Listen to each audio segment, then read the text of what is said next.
All right, so we'll have our honeycomb Cookalong. So I've got honeycomb in here on its way. We've just chatted through what the different sugars that you can use, the different things you can tweak. Now, as soon as you bring this recipe up on the screen, you press start cooking, the very first page you get is telling you not to tweak the recipe. It's telling you to stick to the quantities. The reason for that is that you are getting to super hot temperatures with this honeycomb. And the reason why we don't usually do things like honeycomb and toffee at home are because a few degrees over or under is the difference between it tasting yum and tasting burnt. As soon as you start to burn those sugars, it tastes awful and you wreck your bowl and your pot and all that sort of thing. So it is a really, really, really difficult and a really skilled recipe to make. So when they developed these in our recipe kitchens, they just tried and tested over and over and over and over again, and they worked out that these exact quantities, heated to these certain degrees and turned this much, and the blades going at this speed, were all exactly the right amount to make it work. So if you then go and double the sugar or 1.5 it and all that sort of thing, it just won't work. Your honeycomb will not set, it will not be effective. You'll make a mess of your Thermomix bowl. It will just be all sorts of wrong. So things that you can tweak are the types of ingredients. So you can tweak the type of sugar you use. You can tweak whether you use golden syrup or honey or a mix of both. You can tweak how much bicarb soda you use at the end, but don't go tweaking the quantities of water, sugar, or syrups. Sorry to interrupt you, Joe. Colette's just messaged saying one of her customers registered and did not receive anything for the Cookalong. Can somebody help? Sorry, he's screaming. No, you're right. You're right. I'll 1 second.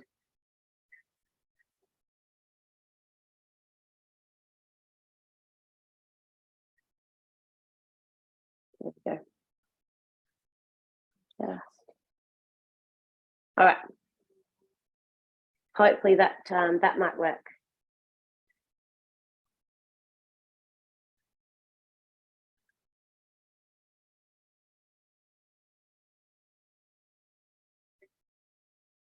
All right, we'll keep on going with ours. All right, so we're gonna put ours on. So follow along with me. And if I bring honeycomb up, I've dropped it onto the day of my week. The day of, yes, that is right, the day of my week. And we're going to bring it up. Now, again, this is the Australian recipe. There is a UK recipe for honeycomb as well. And I think possibly US or something like that. So go with the Australian recipe. If you scroll right down to the bottom of the recipe in Cookie Doo, you'll see that it says from the basic cookbook in Australia. That's how you know where it's from. Now, if I go start cooking, this is our little page I was just telling you about, just giving you a warning to stick to those quantities when you're working in those sugar stages. So have a little read of that if you haven't worked with sugar stages. You will get this whenever you do your toffees or your high heat caramel syrups and things like that. Now, we're going to line a square cake tin 18 by 18 with baking paper and have it going up the sides. Now, when this comes out, it is going to be super, super hot. So don't do this on like straight onto a vinyl bench or anything because it will burn it. I have a bench here that can withstand it, but I'm still going to put mine on a tray. If you have one of our baking mats, you can use these. These will withstand up to 220 degrees. So you can use these. And again, it's a bit of trial and error to see what you think and how you like it to go. I would tend to use these rather than use a tray. And I just pour it all out into a blob and then break it off into chunks. I might do two. I'll do one in a tray as well, and then you can see how that goes. It spreads a little bit thinner when you do it just out on a flat surface. So I'll do both, and then you can see. You can see both done, and I'm going to use my. I'm going to, in both cases, use my mats because I don't like to use baking paper. I like to use my mats where I can. So I'll just squish this in like baking paper and pour it straight onto this. So have this ready. This is really important. Have this ready to go because when it is time to get your honeycomb out, you need to work quickly. You can't be looking around for a tray, otherwise it won't work. So make sure you have that ready. And then you need to have a sifted 1 tablespoon of bicarb soda. So don't do a heaped tablespoon. You want just a nice flat tablespoon. I've just used my tablespoon for dinner. So let me find mine again. Where would it have gone to? There it is.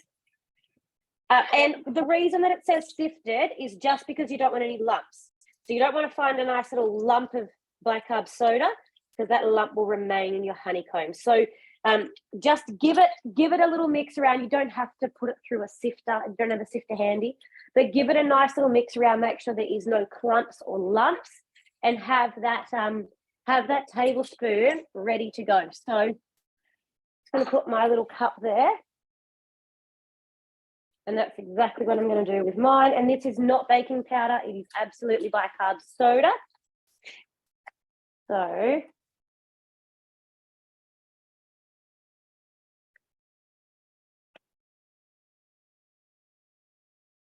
get mine out. There's no lumps in it.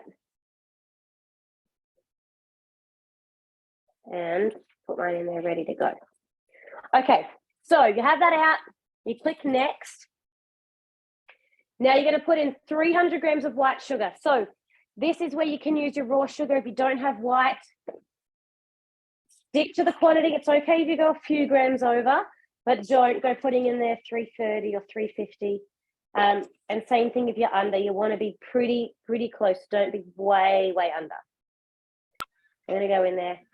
So don't be way under. So if I do half the recipe, it won't work if you do half the recipe, Beck. Okay. Yep. I might just watch things. I just realised that I'm short by 150, so I'll just listen. Okay. Yeah. With these sugar stages, it will just burn your bowl. It will not turn into honeycomb. You will end up with just burnt sugar if you have it. So it is one where you absolutely have to stick to the recipes. If you have a different type of sugar, you can use that, but you need to get 300 or very close to 300 grams into the bowl for it to work. So you're better off to wait. Do it tomorrow when you've got a bit more sugar. So 80 grams of water. Again, try and stick pretty close to that 80 grams.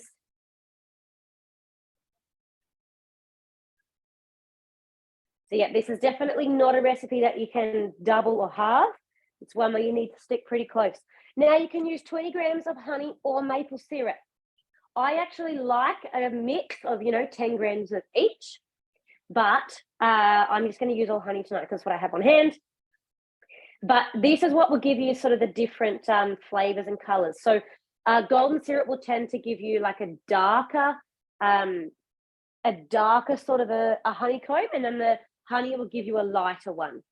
So everything's in there now. I've got my sugar in, honey, and water, and then I just put my lid on. No measuring cup. So pop that straight on. Next, and we're going to start that for 22 minutes. You just turn one click. Now, Carissa, whereabouts are you up to? We're just putting the honey in now. Beautiful, beautiful. I can see you've just joined us, Vicky. Are you cooking along? We can't hear you, Vicky. You'll be on mute. But if you get a chance, come off and let us know. Are you cooking along? Beautiful, beautiful. All right.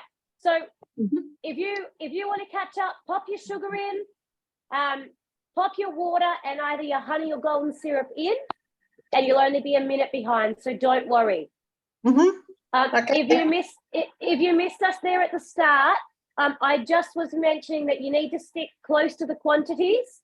So Yep. don't go heaps over or under. Stick quite close to the amounts for this one. You can adjust if you want to use raw sugar instead of white sugar or vice versa, and you can alternate between honey and golden syrup. But the other things you want to keep pretty close to the same. I already have a batch that's halfway through cooking, so you're going to get to see the end process before yours is ready. So don't worry too much. Get yours on and cooking when you can, and you will be going just fine. My bicarb soda is still a little bit lumpy here, so I'm just going to make sure it flatten it all out in a spoon while I'm waiting, so that I don't have any lumps when I actually go to tip it in. So once you have this on, it will go for about 22 minutes. It is hitting all different temperature ranges while it's doing this. So this is where the very, very clever guided cooking is taking it to those perfect temp ranges to just set the caramel, melt the sugar out and give it the right consistencies and get it just to the right spot. Usually, if you're doing this at home, you would need like a candy thermometer. You'd be on a stove, and it's very, very, very specific, quite tricky work. You've got to keep it stirring, keep it heating, keep reading it, not let it get too hot. So it's very, very not something that most people have done at home without a Thermomix. So it is pretty cool to be able to do this. Now, I've got 5 minutes over here, so I'm just going to do a shuffle back on my bench so that I have room to get this one out and give you a little demo. So when it comes to getting this out, what we do is when we get to this next stage, we put the bicarb soda in and we give it a mix around with the spatula. I'll show you this as much as I can on the screen. You give this a mix around, and as soon as that bicarb gets mixing around, it fluffs the honeycomb up. It starts to react with the mixture and it starts to puff up in the bowl.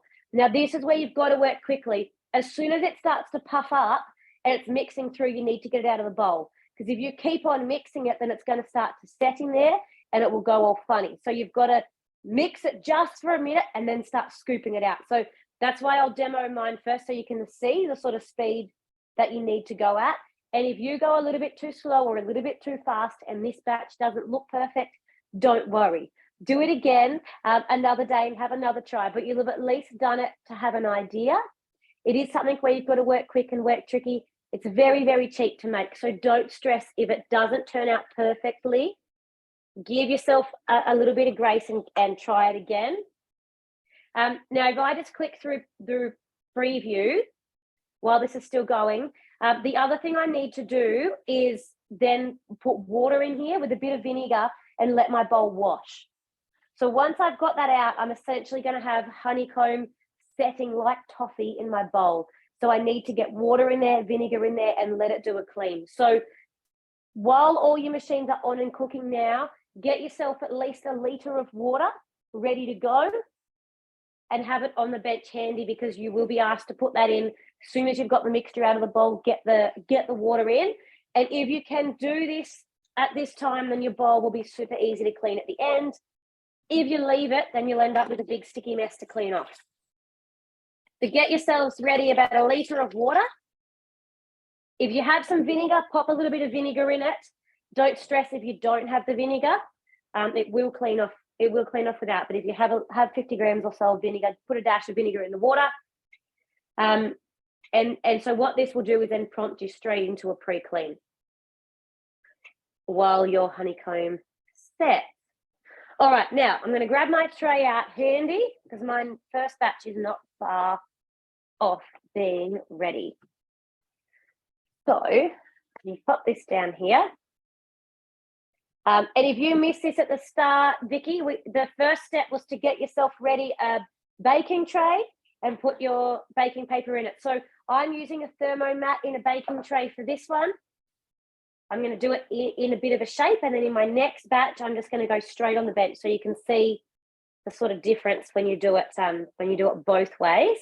Both of them using a thermomat, but otherwise your baking paper will work just fine. I'm just going to tuck that in there a little bit. As I pour that mixture in, it will sink in here. So I'll end up with I'm going for a relatively thick sort of a slab of honeycomb, and then I will be able to break this up.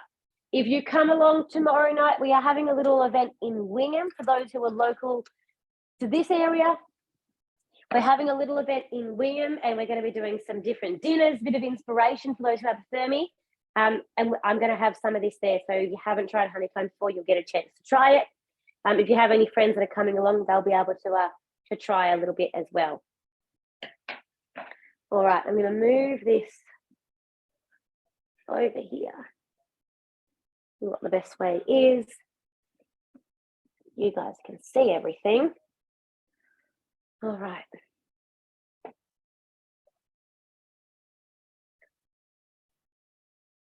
So I've got about 50 seconds left here on this one. So keep an eye on me over here.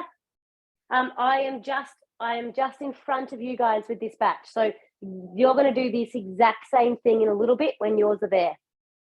I am just doing it a little bit ahead so you can see what you have to do essentially.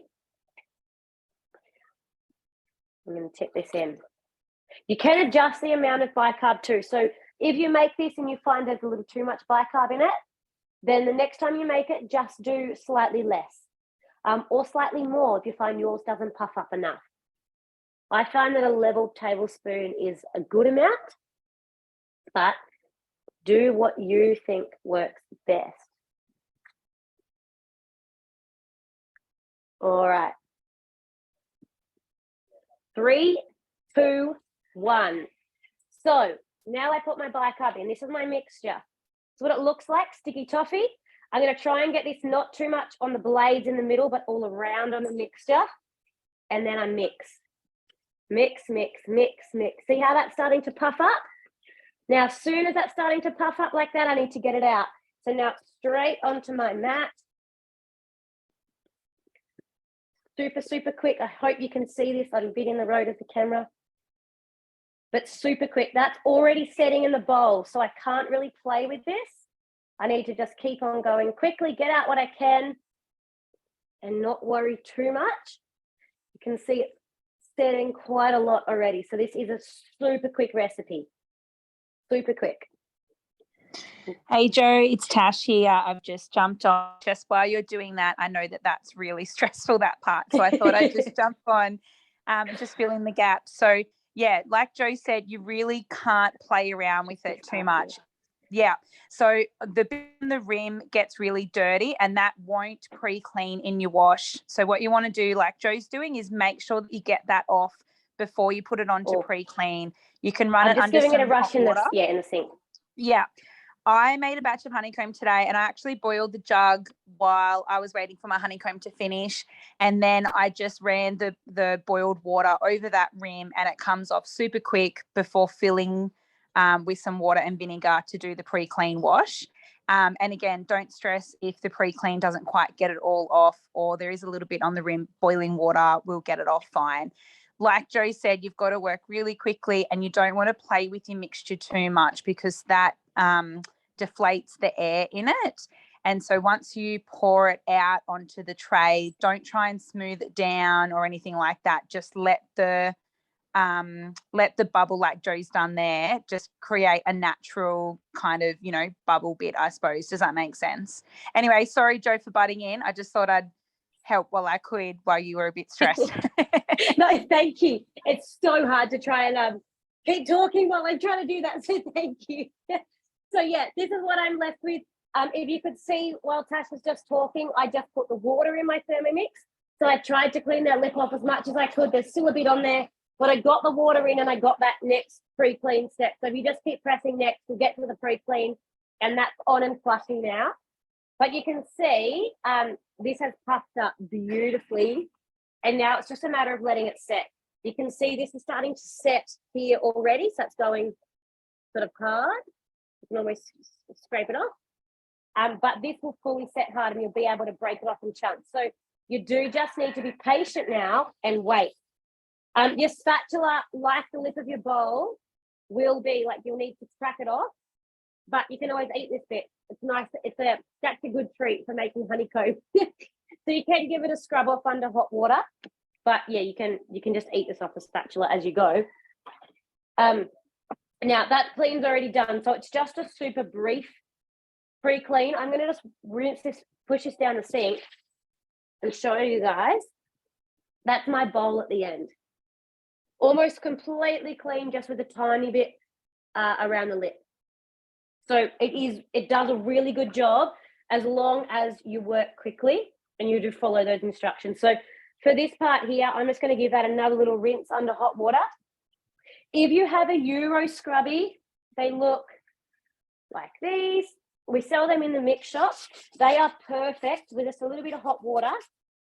You can just give that a little scrub and it will come off. While it's still nice and fresh like this, it really isn't hard to get off. But that pre-clean mode is really the big helper in this one, in that it just gets gets it all off. And then this last little bit, you can always give it a little soak if you need to. And a little soak in hot water will just let it all come off. And that's my bowl done. So pretty mess-free considering what we're making. This is not something that you could otherwise be making in the kitchen very easily. So it's a pretty cool, fun one. If you currently have kids at home over the holidays, grandkids, your own kids, whatever they are, it's a pretty cool thing to make as a bit of an experiment. I'm going to move this one out of the road. Now mine has about 12 minutes, so yours should have around a similar time. You've just seen what I have done, so I'm getting my next mat out. Whoops, my camera's gone a bit wonky, but I got my next mat out ready. Just going to have a look. We've got someone who's not able to get in. Nope, it's all good. All right.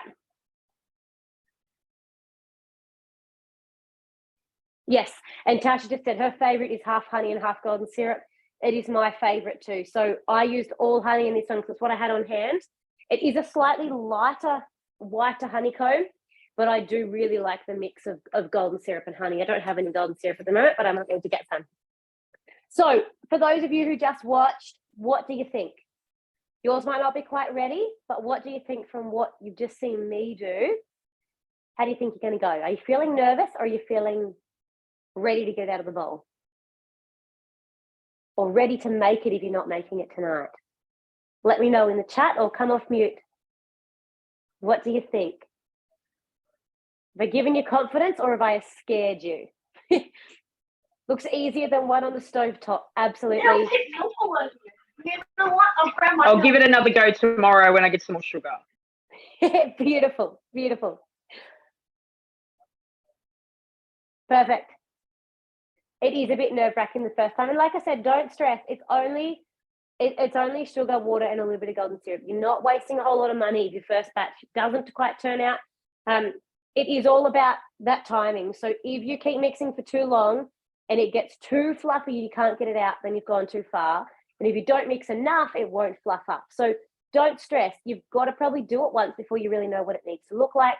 I know that myself and Tash can vouch for this, that we made honeycomb lots and lots and lots as consultants because it was something that we really wanted to nail. It was while the recipe was still being tweaked. So we were going like a bit extra baking powder and a bit baking soda and a little bit less. And I must have made 20 batches of honeycomb in the first couple of months, just trying to get it good. So don't stress. Don't stress if yours isn't exactly right. Make a couple batches before you worry. Have I dipped it in chocolate? That is the best way to serve it. Temper your chocolate in your Thermomix, either drizzle it over or pop some in a dish and dip it in. It is fantastic. Honeycomb won't keep well. It oxidizes in the air, so you can't leave it out. I have found, and Tash might have some tips here on this as well, I have found that in an airtight container in the fridge, it will actually last quite well. But if you have it sitting out even for a few hours, it will start to, the air basically breaks it down and it goes sort of almost gooey on the outside, and it's just no good. So I've taken it to cooking classes and things before, and while it's sitting there waiting for people to eat it, it's starting to go yucky. So it really can't be out. Depends on of course, the humidity and everything.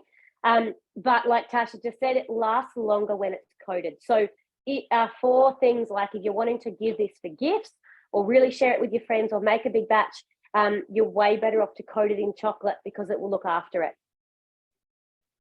Or could you use the loaf muffin molds? I don't know how Tash has gone with molds. I have not had much luck with getting that batch into molds purely because of how quickly you need to work.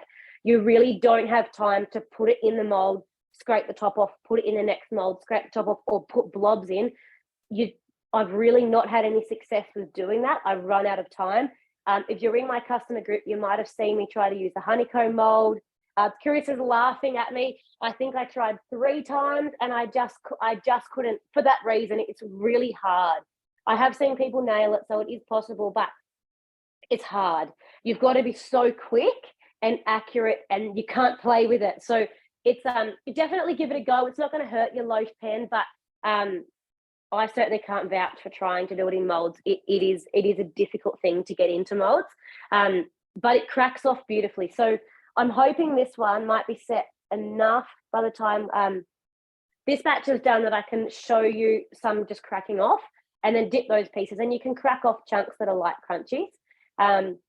But yeah, see how you go. Do a batch just normal, I would say, and then if you think that you could manage to get it in the individual loaf tins, go for it. The other thing is you may be able to sort of pour the slab over the loaf tin, have it go in the molds, but have a little bit over the top and still be able to crack the pieces off. I don't know. You'd have to play with it. My honeycomb mold is just here. So I'll just show you what it looks like. We sell these in the mix shop. This is our honeycomb mold. So this is designed to do exactly that you pour it in here, and then you crack these off like individual little honeycombs. The problem with it is it's really, really quite difficult to get to get all the mixture through and in here evenly. So what I found is that I would get sort of half of it done, and then I was out of time to get it across the other half. So I would I can get about half of these molds good, but then I can never get the entire thing. So that is why I'm thinking that a loaf tin would probably be similar, but I have seen people do not a bad attempt at these. So it's possible. It is just very tricky. So make a few batches before you attempt too much with the molds. But these are beautiful.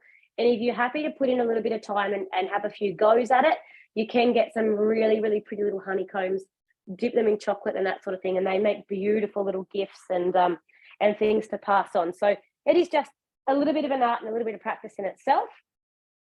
I need to just get my baking powder ready for my next batch, because my baking bicarb soda, it's not baking powder, it's bicarb soda. So let me just pop that in here, and you can see turbo once set into a powder, then make a compound butter pancakes. Oh, that sounds awesome. I do know, it wasn't exactly with honeycomb, but Beck might know a bit about this. It was her sister Tennille made a layered caramel cake, and it had a layer where you basically made not exactly honeycomb, but it was like a caramel toffee, and then you blitz that caramel toffee into a caramel powder and then use it in the cake. I don't know whether, I think Beck's nodding. Yeah, I know that she was telling me about it, and it worked, and it was amazing. Yes. She only just made it again last week for her mother-in-law's 70th. Wow. So Tennille is absolutely the chef when it comes to those sorts of things. But yeah, very, very similar concept, Brooke. The other thing is I went to Adelaide back in March for our leaders conference, and we had a chef, Kane Pollard, come. He owns a big restaurant in Adelaide called Tipperary, and he made spun toffee nests using not this recipe, but a toffee recipe from Cookie Doo. And he then pulled it, he got a whisk in the bowl, he pulled it out and then spun it around pieces on the edge of the bench. It made quite a mess, but he made these amazing spun toffee nests, pulled them off, and he serves them in his restaurant. It was absolutely amazing, and all off a Cookie Doo recipe. He just slightly tweaked it, and pulled his toffee out a little bit earlier. So yeah, you can do plenty of things, but a honeycomb powder, I am sure you could do very easily, and it would be pretty cool. Once you sort of nail the sugar stages on the Thermomix, there's so much you can do. You can make caramels, coat them in chocolate, they're like fantails. You can make the caramel sauces. You can do heaps and heaps of stuff, and fun stuff like honeycomb, lollipops, the sugar stages and the TM6. They are fabulous. Now, I have 3 minutes left. Carissa, how long have you got to go on yours before you have to get it out? 5. What about you, Vicky?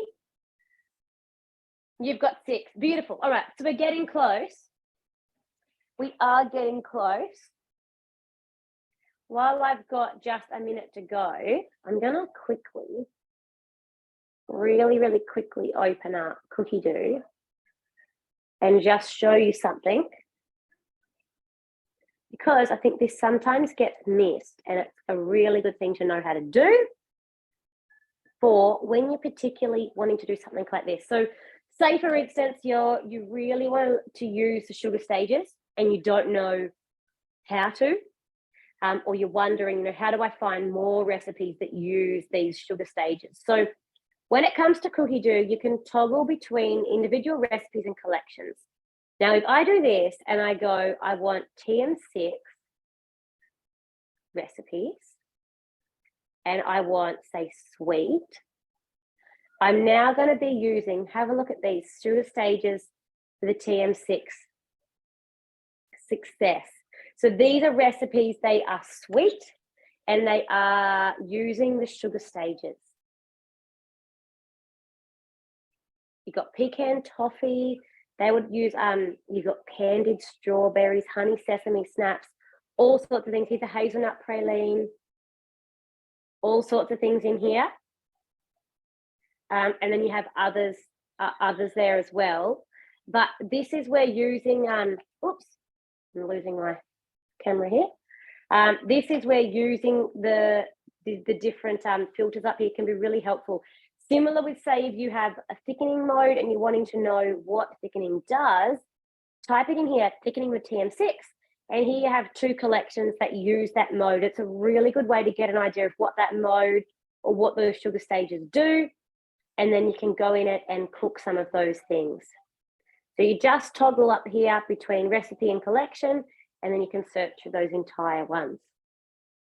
Some of you may have already known that or been doing that before, but if you didn't, it is good just to help you get that little bit extra out of your Thermomix, because sometimes you can have one there and you're not actually, you know, using all the different features. You might not have ever used sugar stages before or that sort of a thing. I've got a minute left here, so it looks like I'm going to be a tiny bit ahead of you again. That's okay. You can see me do it for a second time. I'm going to leave my spatula dirty and I will just eat it all off at the end when I'm finished. But I'm going to do another batch here. So watch if you can at the point that I get it out, because that's the hardest point, is how much mixing do you do? How much do you let it puff up before you pull it out of the bowl? That is sort of the key, the little key bit there. So I'll try and show you here at the camera as much as I can. Got 20 seconds left. And if you get a second to have a look in yours while it's just cooking like this, you can see those bubbles just bubbling perfectly. Just the most perfect temperature. You can imagine trying to do that on the stove and trying to keep it at that temperature without it burning or not quite being there. All right, I'm done. So bicarb in again, try and get it around the blades and not directly on them. Give it a mix around. Puffing up, puffing up, puffing up. There it goes. And then I'm going to get it out.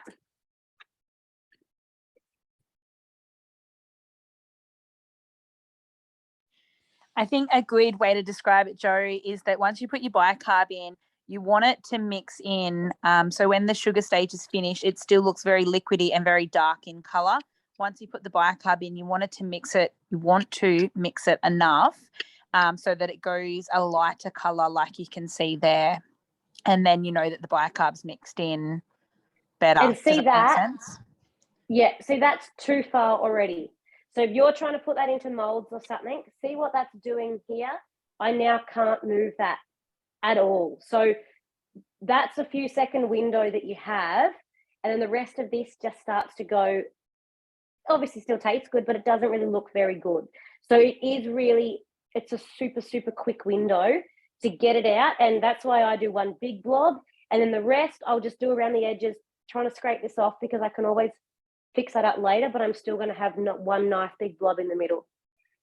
All right, I can see Carissa's about to go for it with hers. Go, go, go. Woohoo. This is exciting. Getting it out.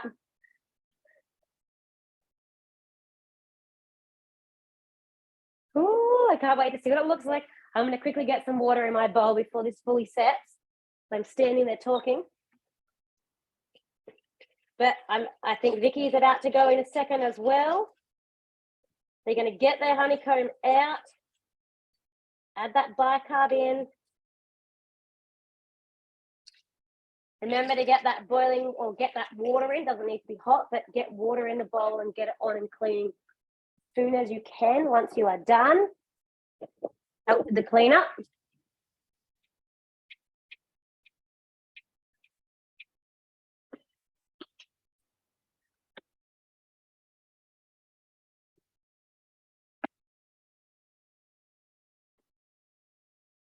Oh, look at Carissa's. It looks good.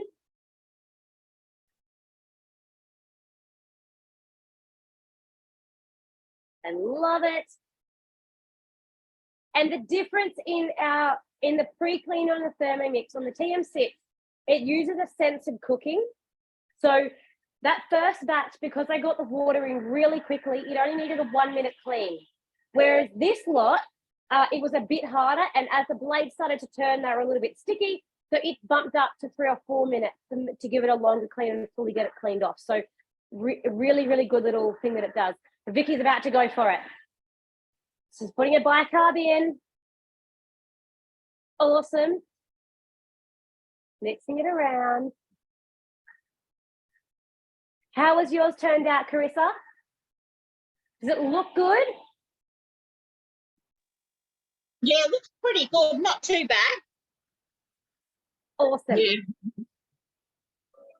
Just wait for it to set. Don't burn yourself. It will be hot.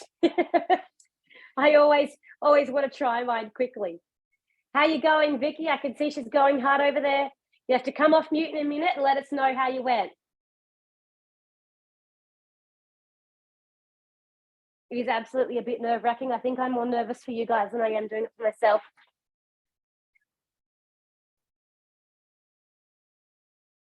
See my nice big puffed up bit behind me.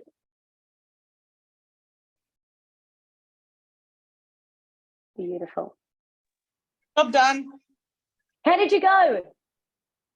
Oh, that looks awesome. We'll let you get your water in.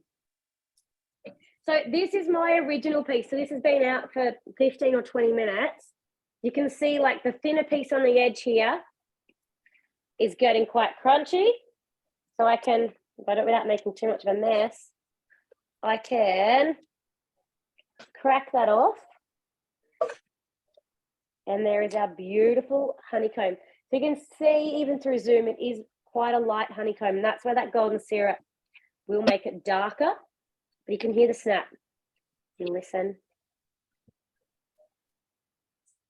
Oh. That's the crack, the crunch you're looking for as you snap it off. As it gets further in, it is still setting. But that is how you should be able to crack it off. It is almost sounds a bit hollow as you crack it because it's super light and fluffy. But they are your pieces. So you can crack off then big pieces, small pieces, and then coat them in chocolate. I highly advise doing that, at least with some of it, and eating the rest. But that is our honeycomb. So it isn't as big and scary as it sounds. It's really just a matter of getting it and giving it a go.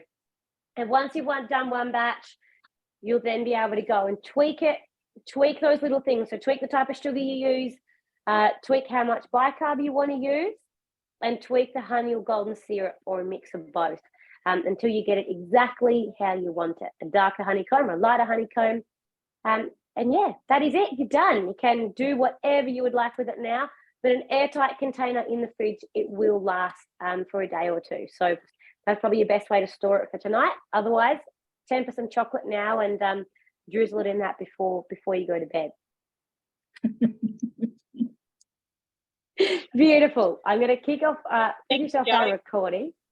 No worries.